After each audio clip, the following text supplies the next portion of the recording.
La défense et le parquet demandent l'annulation des poursuites contre le juge Baltasar Garzón. Le fameux magistrat espagnol est jugé depuis ce mardi pour avoir brisé un tabou en tentant d'enquêter sur les crimes du franquisme. Ce juge de 56 ans risque une interdiction d'exercer de 20 ans, ce qui mettrait fin à sa carrière. On l'accuse d'avoir enfreint la loi d'amnistie de 1977 en acceptant d'enquêter sur les 114 000 disparus de la guerre civile et de la dictature, à la demande des familles des victimes. Un procès qui fait grand bruit devant le tribunal suprême. Ses partisans étaient nombreux à manifester.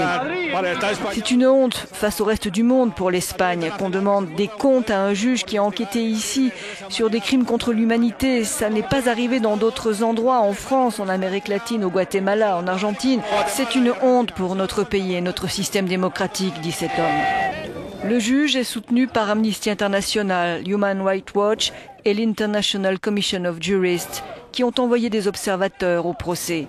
Pour ces organisations, les crimes contre l'humanité sont imprescriptibles et le droit international au-dessus de la loi d'amnistie espagnole.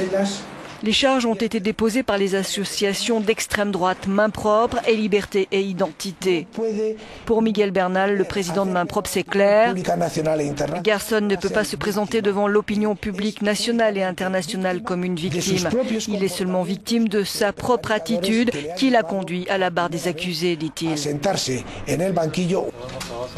Saisi en 2006 par 22 associations de défense des victimes du franquisme, Garzón avait accepté d'ouvrir une enquête en se référant au droit international qui considère les crimes contre l'humanité imprescriptibles et échappant à ce titre à la loi d'amnistie.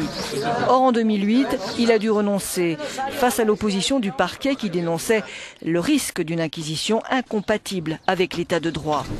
Une ironie pour ce juge, considéré par Amnesty International comme un précurseur. Le juge Garzón a changé le monde, dit ici le porte-parole d'Amnesty. Grâce au juge Garzón, grâce à l'arrestation de Pinochet, les murs de l'impunité à travers le monde sont tombés. Les victimes ont alors pu porter devant la justice des personnes qui semblaient hors d'atteinte de la justice. En 1998, Baltasar Garzón avait eu le courage de lancer un mandat d'arrêt international contre Augusto Pinochet. L'ex-dictateur chilien était à ce moment-là à Londres. L'affaire avait ouvert la porte à des poursuites des crimes commis en Amérique latine. En Espagne, Garzón s'est rendu célèbre par les coups qu'il a portés aux narcotrafiquants, à l'ETA et à la corruption.